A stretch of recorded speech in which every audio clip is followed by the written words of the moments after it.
Hello बच्चों, आज के इस वीडियो में डिस्कस करने वाला हूँ प्रोबेबिलिटी के सारे basic concept as well as कुछ इंपॉर्टेंट क्वेश्चन जो आपके बोर्ड में आने वाले हैं। देखिए, प्रोबेबिलिटी का सिंपल मतलब क्या होता है? प्रोबेबिलिटी ऑफ एन इवेंट, ऐसे इसको रीड किया जाता है। इसका सिंपल मतलब क्या होता है कि किसी भी इवेंट के होने की कितनी पॉसिबिलिटी है, यानी कि किसी भी इवेंट के होने की कितनी संभावना है। इसका जो फॉर्मूला है वो क्या होता है? Number of favourable outcomes upon total number of possible outcomes. इसका मतलब जो रिक्वायर्ड है वो आप कहाँ लिखेंगे? ऊपर, और जो टोटल है वो आप कहाँ लिखेंगे? नीचे। इसका जो भी आंसर आएगा ना वो क्या होगा? प्रोबेबिलिटी का आंसर। जैसे इसको एक एग्जांपल से मैं समझाऊं, अगर एक बैग है उसके अंदर क्या है? 5 रेड बॉल है, 5 रेड बॉल है, 3 ब्लैक बॉल है और 2 वाइट बॉल है। अगर मैं ये बोलूं कि प्रोबेबिलिटी ऑफ रेड बॉल क्या होगी? प्रोबेबिलिटी ऑफ रेड बॉल, तो मैंने प्रोबेबिलिटी का क्या फॉर्मूला बताया था कि जो आपको रिक्वायर्ड है वो ऊपर और जो टोटल है वो नीचे। देखिए, कौन सी बॉल आपको रिक्वायर्ड है? Red ball. तो रेड बॉल जो है ना, इसका नंबर कितना है? 5।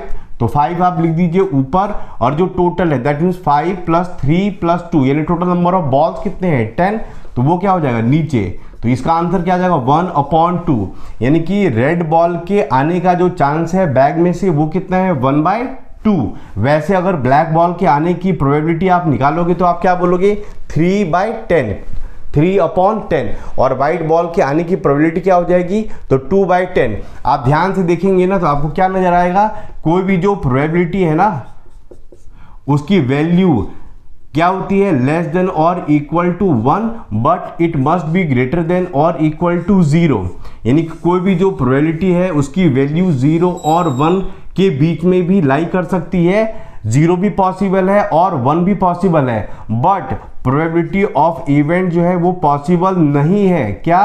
More than 1। और probability of the event possible नहीं है क्या? Less than 0, that means negative. इसका मतलब प्रोबेबिलिटी मैक्सिमम क्या हो सकती है? 1, और मिनिमम क्या हो सकती है? 0। इसका मतलब क्या हुआ? अगर प्रोबेबिलिटी की बात की जाए तो जो श्योर इवेंट होते हैं, क्या होते हैं? जो श्योर इवेंट होते हैं उनकी प्रोबेबिलिटी क्या होती है? 1। यानी अगर मैं बोलूँ एक बैग है उसके अंदर सारे के सारे वाइट बॉल हैं, तो वाइट बॉल की निकलने का चांस कितना होगा? 100%। जब भी आपके दिमाग में ये आंसर आए 100%, इसका मतलब उसकी प्रोबेबिलिटी क्या हो गई? 1। वैसे ही इम्पॉसिबल इवेंट की जो प्रोबेबिलिटी है वो क्या होती है? 0। अब देखिए, ब्लैक बॉल के आने का चांस अगर पूछा जाए तो क्या है? 3/10। अगर मैं ब्लैक बॉल के नहीं आने का चांस, यानी कि ऐसा कोई भी बॉल निकले जो ब्लैक नहीं हो, तो आपका आंसर क्या होगा?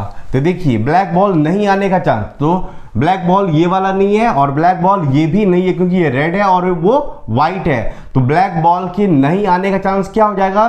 तो ये वाला बॉल प्लस ये वाला बॉल, यानी 5 + 2 कितना हो गया? 7/10। अब ध्यान से देखिए, अगर आप इसको और इसको ऐड करेंगे ना, 3/10 + 7/10, तो इन दोनों का प्लस का आंसर क्या आ जाएगा? 1। इस तरह से एक फॉर्मूला बन गया क्या?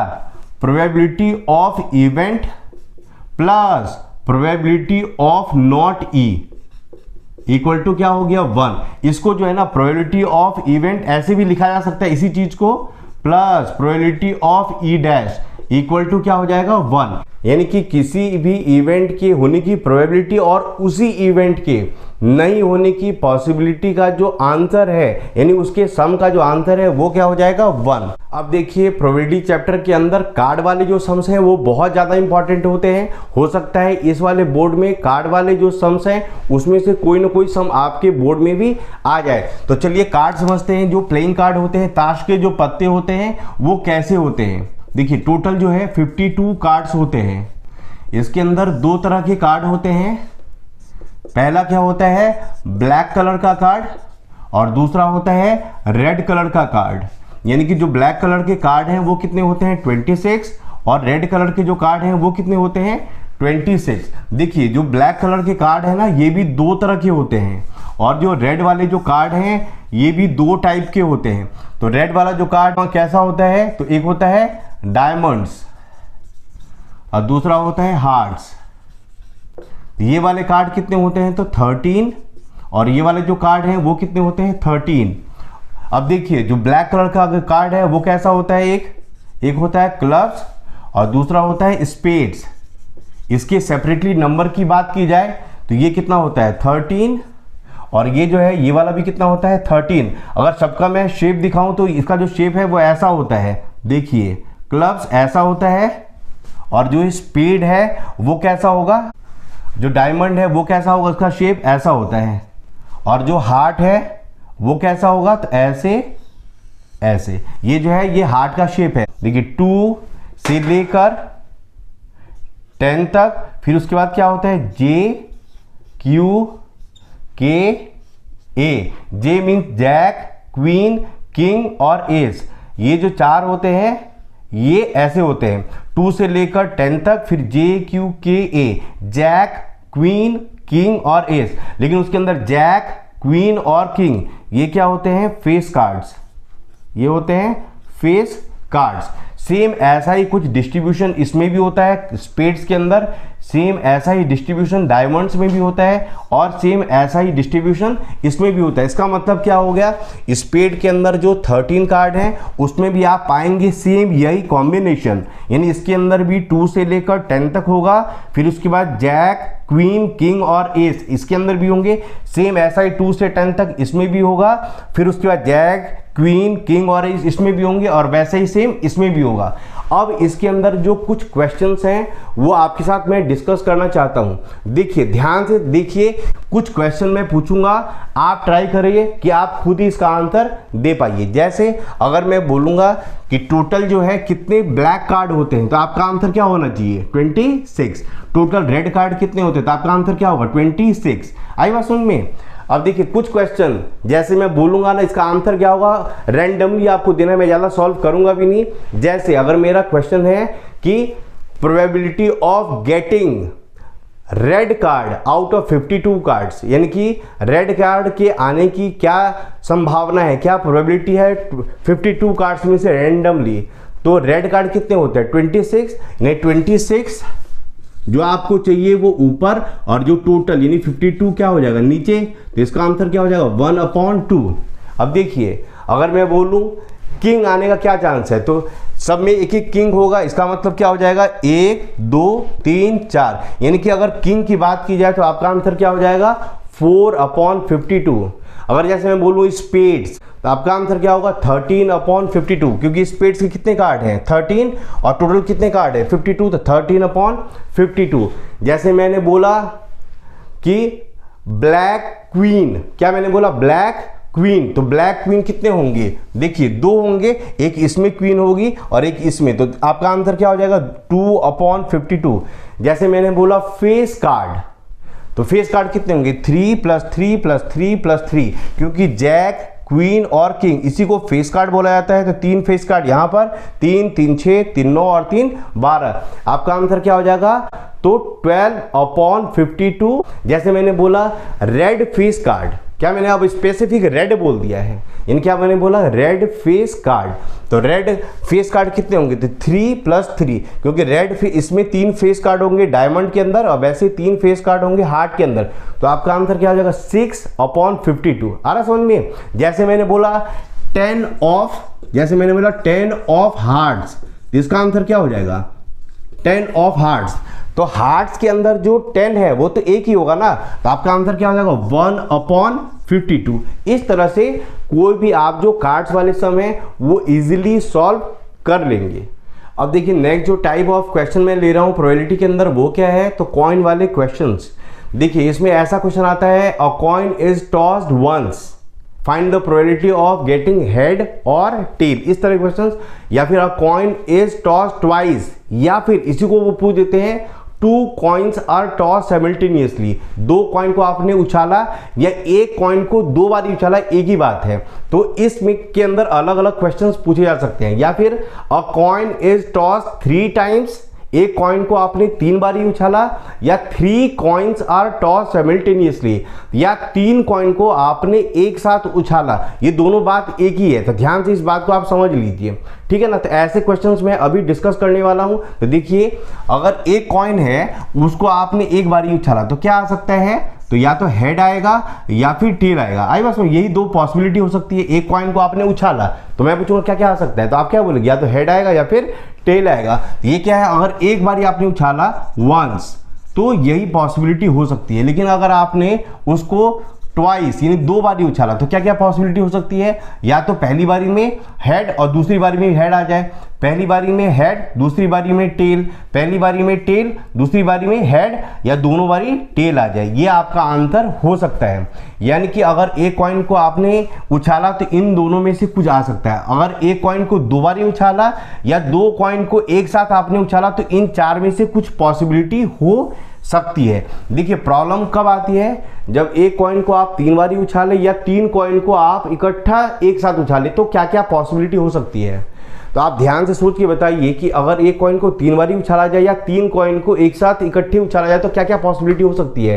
Total number of possible outcomes क्या क्या हो सकते हैं इस वाले टाइप में। यानी एक कॉइन को आप जब 3 बार ही उछालेंगे, थ्राइस, एक कॉइन को जब आप 3 बार उछालेंगे तो क्या क्या पॉसिबिलिटी हो सकती है, ये निकालने में बड़ी प्रॉब्लम आती है। तो ध्यान से इस वाले टाइप ऑफ क्वेश्चन को आप समझिए।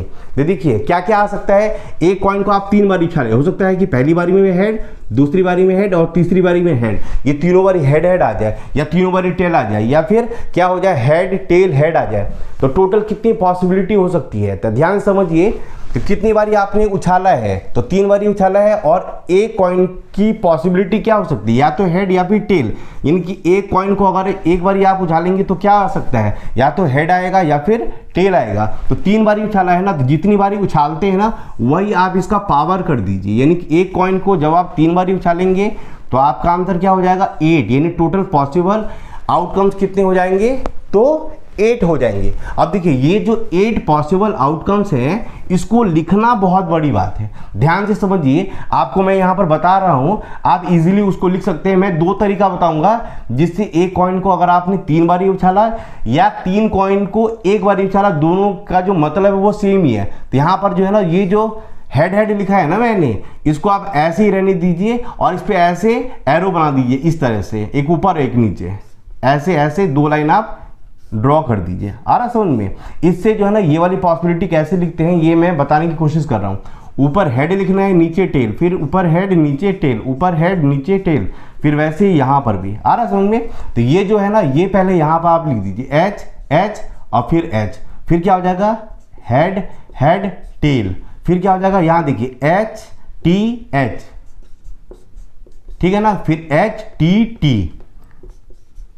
इसका मतलब क्या हुआ कि इन दोनों में एक बार हेड लगाना है और इन दोनों में ही एक बार टेल लगाना है, फिर यहां पर आंसर लिख देना है। अब देखिए, अब क्या हो जाएगा, टेल हेड हेड, या फिर क्या हो जाएगा, टेल हेड टेल, फिर क्या हो जाएगा, यहां पर टेल टेल हेड, या फिर टेल टेल टेल। यानी कि 1 2 3 4 5 6 7 8, यही जो है ना टोटल पॉसिबल आउटकम्स हो सकते हैं।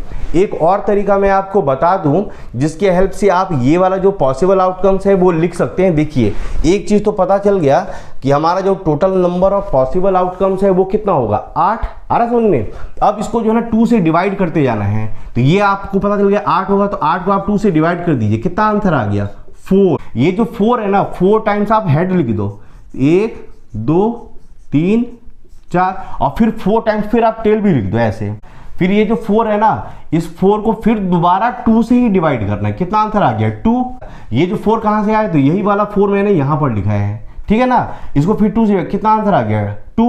यानी 2 बार आपको हेड लिखना है, फिर 2 बार टेल लिखना है। फिर ये वाला जो 2 है ना, फिर दोबारा मैं यहां पर लिख रहा हूं, फिर हर बार इसको 2 से ही डिवाइड करना है, कितना आंसर आ गया, 1। तो 1 टाइम्स आपको हेड लिखना है और 1 टाइम्स टेल लिखना है। अब देखिए ध्यान से, 1 2 3 4 5 6 7 8, यानी एक कॉइन को जब आप 3 बार टॉस करेंगे तो ये जो 8 पॉसिबल आउटकम्स हैं वो इजीली आप लिख सकते हैं ऐसे जो ट्रिक मैंने अभी आपको बताया है। आ रहा समझ में? या तो ये वाला ट्रिक आप याद रखो, इसके हेल्प से आप टोटल जो पॉसिबल आउटकम्स हैं वो लिख सकते हो, या ये वाला ट्रिक भी आप याद रख सकते हो, इसके हेल्प से भी आप पॉसिबल आउटकम्स लिख सकते हो। ये आप ध्यान से समझ लो। अब देखिए इसके अंदर क्वेश्चंस क्या क्या आ सकते हैं वो मैं एक बार बताने की कोशिश कर रहा हूँ। इसमें ऐसे एटलीस्ट, एट मोस्ट वाले क्वेश्चन जरूर आते हैं। जैसे देखिए क्या लिखा हुआ है, फाइंड द और probability of getting at least 2 heads. इसका मतलब क्या हुआ, अगर आप एक कॉइन को 3 बारी टॉस करेंगे तो कम से कम 2 हेड आने का चांस क्या होगा, कम से कम कितना चाहिए हेड, एटलीस्ट 2 हेड्स, कम से कम 2 हेड। इसका मतलब क्या हुआ, 2 हेड तो चाहिए ही चाहिए, 2 हेड तो चाहिए ही चाहिए, और उससे ज़्यादा हेड हो जाए तो बहुत बढ़िया बात है। अब देखिए यहाँ पर आप राइट 2 हेड है यहाँ पे, हाँ यहाँ पर है, यहाँ पर भी है, यहाँ पर भी है, यहाँ नहीं है, फिर यहाँ पर 1-2 हेड है, फिर यहाँ पर नहीं है, यहाँ पर नहीं है, और यहाँ पर नहीं है। 3 में भी 2 हेड तो है ही ना, इसलिए ये भी हम काउंट करेंगे। तो कितना हो गया आंसर, 1 2 3 4। इसी के आगे ऐसे करके ब्रैकेट और यहाँ P लिख देना है, जो आपका प्रॉपर आंसर हो जाएगा क्या हो जाएगा 4, यानी 1 2 3 4, और total number of possible outcomes कितने हैं 8। तो आपका आंसर क्या हो जाएगा 1/2। ये आपका इनकी possibility of getting at least 2 heads, कम से कम 2 हेड आने का जो पॉसिबिलिटी है, प्रोबेबिलिटी है, वो क्या है 1/2। अब देखिए इसमें दूसरा क्वेश्चन कैसा आता है, find the probability of getting at most, अधिक से अधिक 1 हेड, अधिक से अधिक 1 हेड ही आना चाहिए, अधिक से अधिक 1 हेड ही आना चाहिए, उससे ज़्यादा नहीं आना चाहिए। इसका मतलब क्या हुआ, एक ही हेड ही आना चाहिए। कितना, अधिक से अधिक 1 हेड, यानी 1 हेड हो जाए तो बहुत बढ़िया बात है, या नहीं हो तब भी चल जाएगा। आ रहा समझ में, 1 हेड या नहीं हो, 1 हेड दिए, ये भी होगा क्योंकि इसके अंदर हेड नहीं है। अधिक से अधिक 1 हेड, 1 हेड तो यहाँ पर भी है, 1 हेड यहाँ पर भी है, अधिक से अधिक 1 हेड यहाँ पर भी है, 2 हेड है, ये नहीं चलेगा, ये नहीं चलेगा। यानी कि 1 हेड हो जाए तो बहुत अच्छी बात है, और नहीं हेड हो तब भी बहुत अच्छी बात है। यानी कि इसका भी जो आंसर है वो क्या हो जाएगा 4/8, 1 2 3 4। इसका भी आंसर क्या हो जाएगा 4/8, ये इसका 1/2 आंसर हो जाएगा। आ रहा है समझ में? तो ऐसे क्वेश्चन जो है ना कॉइन्स वाले बहुत इंपॉर्टेंट है, पेपर में आने का बहुत ज़्यादा चांस है। अब देखिए इस वाले वीडियो का सबसे लास्ट क्वेश्चन मैं ले रहा हूँ, ये बहुत इंपॉर्टेंट क्वेश्चन है और अक्सर आपके बोर्ड में ये देखने को मिल जाता था। देखते हैं क्वेश्चन क्या है, find the probability of getting 53 Sundays in a leap year, यानी किसी भी लीप ईयर के अंदर 53 संडेज आने का प्रोबेबिलिटी क्या है वो आपको बताना है। तो देखिए सबसे पहले क्या इंपॉर्टेंट बात है, ये कौन सा ईयर है, तो लीप ईयर। कौन सा ईयर है ये, लीप ईयर। जो नॉर्मल ईयर होते हैं उनके अंदर 365 डेज होते हैं, बट लीप ईयर के अंदर 366 डेज होते हैं। आपको भी याद होगा कि लीप ईयर के अंदर जो फेब का मंथ होता है उसके अंदर 29 डेज होते हैं, इस कारण से लीप ईयर के अंदर एक दिन बढ़ जाता है। तो आपको ये लिखना है सबसे पहले, number of days in a leap year equal to क्या हो जाएगा 366 डेज। अब देखिए 366 डेज जो डिस्ट्रीब्यूटेड होगा वो कैसे होगा वो बताता हूं मैं आपको। देखिए 366 डेज को जो है आप 7 से डिवाइड कर लीजिए। अब 7 से हमने क्यों डिवाइड करा, क्योंकि किसी भी वीक के अंदर जो है ना 7 डेज होते हैं, इसलिए मैंने 7 से डिवाइड करा। तो क्या हो जाएगा 7 5 जा 35, यहाँ आ गया 1 और यहाँ कितना आ गया 6, तो 7 2 जा कितना हो गया 14, लास्ट में क्या आंसर हो गया 2। इसका मतलब क्या हो गया कि 366 डेज के अंदर 366 डेज कंटेन क्या 52 वीक्स एंड रिमाइंडर कितना बचा है 2, तो 2 डेज। आ रहा समझ में, 2 डेज। अब देखिए 56 वीक्स के अंदर 52 संडे तो होंगे ही होंगे, तो इस 2 दिन में देखा जाएगा जो संडे है वो कितनी बारी आ रहा है, इस बात को आप ध्यान से समझिए। अब देखिए 2 डेज क्या क्या हो सकता है, एक हो जाएगा संडे मंडे, दूसरा क्या होगा Monday Tuesday, Tuesday Wednesday, Thursday, Friday, Saturday और फिर सैटरडे एंड संडे। देखिए ये पॉसिबिलिटी हो सकती है। आ रहा समझ में ना, ये पॉसिबिलिटी जो 2 दिन बच गया ना हमारा लीप ईयर वाला, उसके अंदर इन्हीं में से कुछ ना कुछ होगा। 52 वीक्स में 52 संडेज तो होंगे ही होंगे, और ये जो 2 दिन बच गया उसमें से ये जो मैंने कॉम्बिनेशन बनाया है 2-2 दिन का, इन्हीं 7 पॉसिबिलिटीज में से कुछ ना कुछ पॉसिबिलिटी होगी। अब आपको क्या देखना है कि 53 संडेज कितनी बारी आ रहे हैं, तो इसमें ध्यान से देखिए कहाँ कहाँ पर संडे अवेलेबल है। तो संडे यहाँ पर है एक, और एक यहाँ पर है। इसका मतलब क्या हो गया कि 52 वीक्स के अंदर 52 संडेज तो होंगे ही होंगे, और ये जो 2 डेज है उसमें ये सारी पॉसिबिलिटी है, और इन सारी पॉसिबिलिटी के अंदर 2 बारी संडे कहाँ कहाँ पर आ रहा है, तो यहाँ पर और यहाँ पर। इन सारे 7 पॉसिबिलिटी में संडे कहाँ कहाँ आ रहा है, तो यहाँ पर और यहाँ पर। इसका मतलब out of 7 times we find 2 Sundays. तो आपका आंसर क्या हो जाएगा, प्रोबेबिलिटी ऑफ, ये पूरा का पूरा लिख दीजिए, getting 53 Sundays in a leap year equal to क्या हो जाएगा, 2/7। इसका मतलब क्या हो गया, अगर वैसे भी आप नॉर्मली लीप ईयर के अंदर अगर आप स्टडी करेंगे ना, कॉन्टिन्यूअस लीप ईयर को आप स्टडी करिए, तो आपको ऐसा नजर आएगा 7 लगातार लीप ईयर को आप अगर कंसीडर करोगे, जैसे 2024, फिर 2028, 2028 के बाद 2032, ऐसे अगर 7 लीप ईयर को आप कॉन्टिन्यूअसली ऑब्जर्व करोगे ना, तो 7 लगातार लीप ईयर में 2 ऐसे लीप ईयर आएंगे जिसके अंदर 53 संडेज होंगे ही होंगे। आई बात समझ में। इस कारण से इसके प्रोबेबिलिटी का जो आंसर है वो कितना आ गया, 2/7। उम्मीद है मेरा ये वीडियो आपको बहुत बढ़िया लगा होगा। आने वाले टाइम में कुछ अच्छे अच्छे वीडियोस में आपके लिए लेकर आने वाला हूं, तो अगर आपने अभी तक मेरे चैनल को सब्सक्राइब नहीं करा है तो सब्सक्राइब जरूर कर लें, क्योंकि आने वाले दिनों में आपको इससे फ़ायदा जरूर मिलेगा ही मिलेगा।